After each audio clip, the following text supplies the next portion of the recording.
Eto po 'no, kumbaga, welcome po muna sa aking channel at muling nagbabalik ang inyong lingkod, Pads Press TV. Eto 'no, tiniyak ni Pangulong Ferdinand Marcos Jr.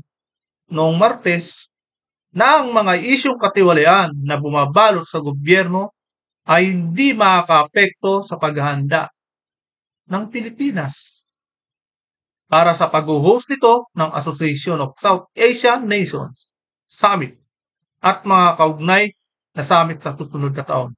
Ito po yung mga balita man lang na lumalabas sa social media. Kumbaga napadaan sa sa wall ko. Sa isang kapihan na press briefing sa Kuala Lumpur, pagkatapos ng ika-47 na Asian Summit, sinabi ni Marcos na ang mga local na issue tulad ng iskandalo sa flood control ay walang epekto sa pamumuno ng bansa sa rehiyon na samahan. Sa totoo? Totoo? Mga nilalayasan na nga tayo ng mga investor eh. At saka iniiwasan na tayo ng mga investor. At hindi na tayo pinapasok ng mga investor. Yan ba yung walang epekto sa bansa natin? Di ba? Ang laki-laki na epekto ng corruption pagdating sa ekonomiya. Dahil diyan nababahala ang mga businessman, baka businesswoman na nanggagaling sa ibang bansa. Dahil ang laki-laki ng corruption at malamang sa malamang hindi sila kikita rito. Dahil nga bukod sa mataas ang kuryente at saka hindi na napapagkatiwalaan ng gobyerno. Isa yan sa mga talagang sinisilip ng mga investor sa ating bansa. Di ba? Kaya sabi niya, hindi namin pinapayagan na makialam ang mga lokal na issue pampolitika ng anumang kausaping estado sa ginagawa namin. Di ba? Iyon ang aking karanasan hanggang ngayon.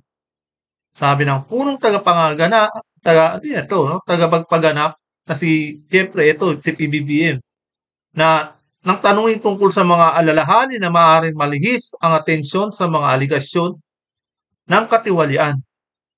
Di ba? Mula sa pagsasagawa ng Pilipinas ng Asian Summit 2026, hindi kami nakikialam sa ibang bansa. Yun ang sabi niya, hindi niya nakikialam sa ibang bansa. Pinag-uusapan namin ang Asian at anuman ang nangyayari sa ibang bansa na kasapi ng Asian, hindi ito talaga nakakapekto sa aming pag-uusap. Sabi niya pa, hindi nito binabago ang direksyon na nais nakakapekto sa aming pag-uusap, na nakakapekto sa naming tahakin.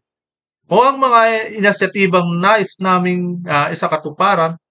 Dagdag ni Marcos, ipinaliwanag ng Pangulo na ang mga panloob na isyu ng isang bansa ay hindi kasama sa proseso sa paggawa ng desisyon ng regional bloc. Dagdag pa niya, kahit na maging tagapagpangulo ang Pilipinas ng ASEAN sa susunod na taon, wala siyang posisyon upang ma-impluwensyahan ang kanyang mga kapwa leader ng estado sa regional bloc kung paano nila dapat tugunan ang katiwalian. Totoo ba? Lahat tayo ay nagnanais na labanan ang katiwalian. Hindi. Wala po. Pinagtatakpan ng gobyernong ito ang katiwalian. Dahil mismo sila, malalapit na sa kanila, ay mga korap na, hinahayaan lang. At siguro, nauso na yung kickback, di ba? Na kapalit ng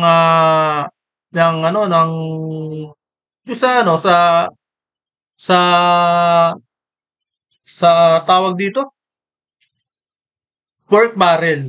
Sorry, naano ko pala, pork barrel lang. Yan ang pinalit nila sa pork barrel. Hindi talaga talagang ang mga kongreso talagang gumagawa ng paraan eh. Paiba-iba lang ng pangalan, pero yun pa rin yun. Di ba?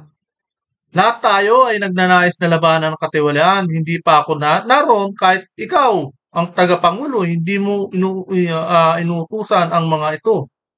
mga presidente at punong ministro at isang hari, isang sultan. Ito yung sabi ni Marcos. Sabi ni Marcos, wag po nating paniwalaan, wag po nating paniwalaan siya ay talagang kung ano yung sinasabi niya, yun ang kabaliktaran. Lumalaban siya sa katiwalian. Pero yung pinsan niya, sangkot na sa katiwalian. Anong ginagawa niya? Di ba? Tinotolerate niya. Kaya wag po tayo maniniwala dyan sa taong yan. Sinungaling yan. Ipinasa ng Malaysia ang pagiging tagapangulo ng 11 miyembrong pamrelihiyong bloke sa Pilipinas na si PBBM Bangag na sa harap ng mga mainstream reporter media, di ba? Baka naman nagsasalita siya ngayon dahil may resulta ng investigation sa ICI, di ba? May resulta na rin na ginawa na niyang state witness ang kanyang pinsan na alam naman natin na pagka-mastermind na tinuturo ni Gutesa na si Romualdez, di ba? Kaya ito po, no, pakinggan po natin ang sasabihin ng ating Pangulo na kayo yung umintindi kung maniniwala kayo. Pero sa akin, hindi ako naniniwala. Dahil napakasinungaling nitong taong ko. Sir, various labor groups and business groups expressed their disappointment for slow progress of our fight against corruption. Yeah. How satisfied are you with the performance of the ICI? And do you think we need the Independent People's Commission under the Senate Bill 1215 proposed by, I think it was Senator Tito Soto? All right. We have to remind people that we have now moved from the political arena to... Isirit na ikaw pang may ganang i-remind ng mga tao kagaya namin, buong bansa. Pero alalahanin mo, kami ang nagre-remind sa'yo. Hindi ikaw ang magre-remind sa amin. Di ba? The legal one. And the legal arena... ganito yun eh. Ganito kasi yun eh. Alam na natin eh kung sino ang mastermind. At alam na natin kung anong sistema na ginawa nila para mapahinto ang investigation dyan sa Blue Ribbon. Para mapaniwala ng tao at ang ICI na ang gumana bilang nag-iimbestiga sa flood control. Yan po ang kagarapalan na ginagawa ng taong ito. Yan, yung nagsasalita ngayon, yan yun. Kaya talagang naglalakas loob na siya makipag-usap sa mga media dahil alam niya na napaniwala na akala niya na napaniwala na ang taong bayan sa pamamagitan ng ICI. Dahil may resulta ng ICI eh. Diba? Nang talagang tinatarget nila yung mga senador eh. Hindi niya na tinarget yung yung pinsan niya na alam naman natin ang pinaka-mastermind. Very strictly defined procedures. I get messages all day, every day. Ikulong mo na yan. Alam naman natin kung sino sila. Ikulong mo na. Siyempre, alam mo na pala eh. Ngayon, kaya nga, di ba, nagpa-press mo siya. Alam na nila kung sino tatargetin nila. Na kahit na tutusin, malawak ang malawak ang corruption na to eh. Malawak at maraming congressman ang involved dito. Pero sa ICI, hindi siya nagpaano eh.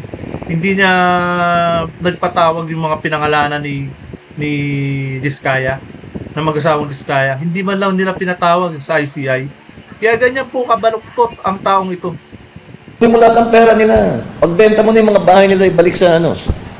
What would then I be accused of if we did that? Secondly, if basta-basta lang tayo nagsasabi hindi maganda ebidensya, basta kasuhan mo na. Kung nanalo. Kaya nga ganyan ang ang sinasabi niya. Dahil malaking pagtatakpan ng ginagawa nila. Kung ma-acquit, dahil hindi magandang pagkahanda ng kaso, technicality. Nagka-technicality. Can you imagine, these people who have stolen billions from the government and from the people, nakawala, dahil hindi maganda ang pagka-handle ng ebidensya. That would be much worse result.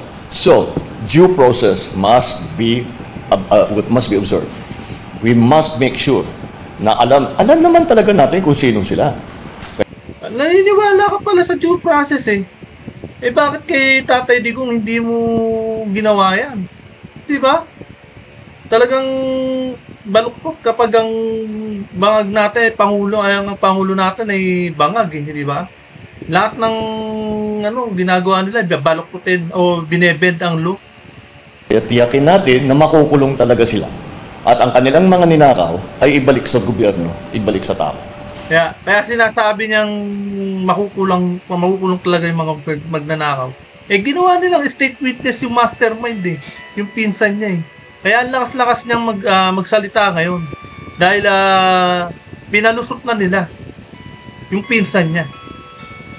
But yung nagmamadali, yung hindi maaari yan. Hindi delikado tayo. Kaya natin sabihin ko sa pulis, dakipin nyo na yan. Basta ikulong nyo, bahala na. Anong mangyayari doon? Sira yung kaso natin, and you cannot charge them again. There is that principle of double jeopardy in the law. So, what is more important? That we just file cases. Basta sige lang. Remember, nobody has gone to court yet. There's no conviction yet. Alam nyo, yung tanong ng mainstream media sa kanya scripted eh. Di ba? Scripted, maliwanag na maliwanag. Ang sagot niya talagang scripted din.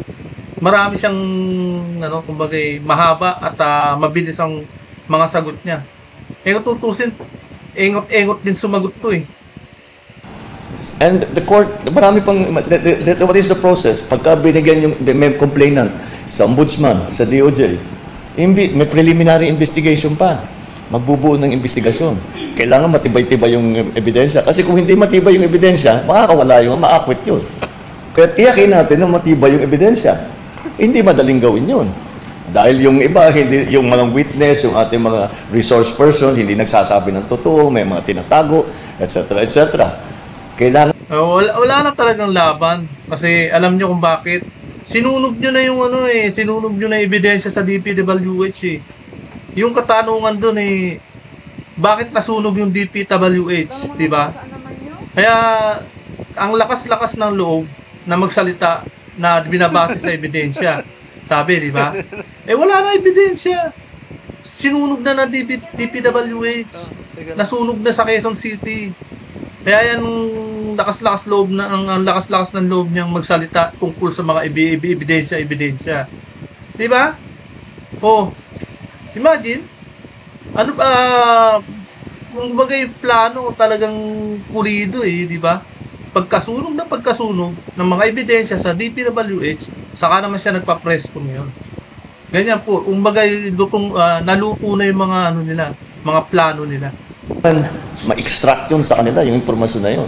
Para gawing ebidensya, para madala sa kung saan man, sa sandigan, sa ombudsman, ito na yung kaso. At malalaman natin na tiyak na makita natin na yung talagang alam natin na gumawa ng katiwalian, nagnakaw talaga sa gobyerno, ay magbabayad. And magbabayad, they will pay for it with their liberty and they will pay for it with treasure that they have taken away from government. I think it's more important that we get one chance at this. Isa lang ang chance natin. We cannot waste that opportunity to bring justice to those people, to bring those people to justice, and to bring justice to the Filipino people. So, do you want to get it done quickly, or do you want to get it done right? That's the choice that we have. So, I understand the frustration because yung sinasabi mong syempre, quickly, dapat hindi naman talaga minamadali. Pero, huwag nyo namang ililihis. Yung pagka-right, dapat straight to the point. Huwag nyo lilihis yung investigasyon. Ginawa nyo, pinatigil nyo yung investigasyon sa Senado. Pinatigil na rin yung investigasyon sa Kongreso. Sa bagay, wala namang kredibilidad ang Kongreso. Eh, yung inaasahan na nga lang ng taong bayan, yung Blue Ribbon Committee. Eh, kaso naagaw nyo eh. Inagaw nyo sa tunay na humahawak eh. Ang ipinalit nyo yung bugok. Yung dalawang bugok na senador. Di ba? Tignan nyo, si Marcoleta, okay na eh. Dire-diretso na sana eh. Napaghahalataan ka. Huwag mong sabihin na, na yung sa right. Nilihis nyo. Hindi na sa right napunta. Talagang nilihis nyo yung landas ng investigation. Ganun po. You have a very good idea about who these people are. But you have to take them to court. You have to present evidence. They have to be convicted. Oh, may evidence sana. And as I'm sure anyone who has been Kaya involved nasunog. in any kind of legal proceeding, we are all very frustrated, especially non-lawyers, are very frustrated by how long it takes. Ang sagot naman ng mga abogado sa atin is that, may kasabihan sa kanila, the law grinds very slowly, but it grinds very well. So we're counting on that. Sir, just a quick follow-up. What do you think of the plans of ICI? The wheels of justice grind slowly, but they grind very well. Yeah. So what do you think of the plan of ICI to live stream their investigation? How will it affect the credibility of the process? I don't think it has an effect on the credibility of the process. I think it's a practical matter, really, because if the problem that the ICI has right now when it comes to the issue of live streaming and other issues is hindi pa nabubuo yung kanilang rules. So they still have to finalize those so that we have a clear understanding of what is the best way to proceed. Will live streaming help? Will it not? So we just have to wait for the ICI to make that decision for themselves. I have an opinion, of course, but talagang ang gusto kong makita ng tao, hindi ako nakikialam, ang the executive, the government, hindi nakikialam dyan. We provide them a budget and we allow them to run everything the way they want, to hire the people that they want, and yung mga substantial matters ay nasa sa kanila yon. Kaya talagang rinirespeto namin yung unang independent Commission on Infrastructure. Let us make sure we are making sure that they are truly independent. So those decisions have to be left to them. Thank you, Mr. President. The next question from Christian.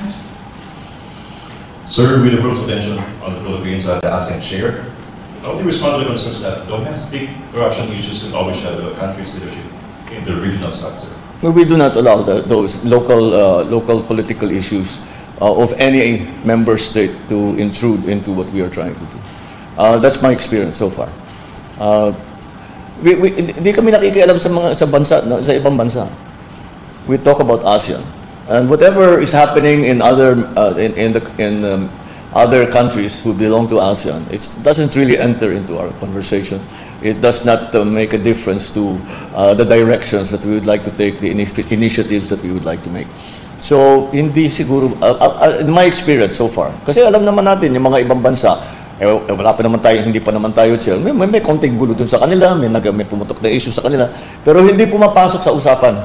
Pagka nasa plenary na kami, pinag-uusapan na ano yung gagawin natin sabay-sabay. Because Kaya po, napakinggan po natin. Kaya,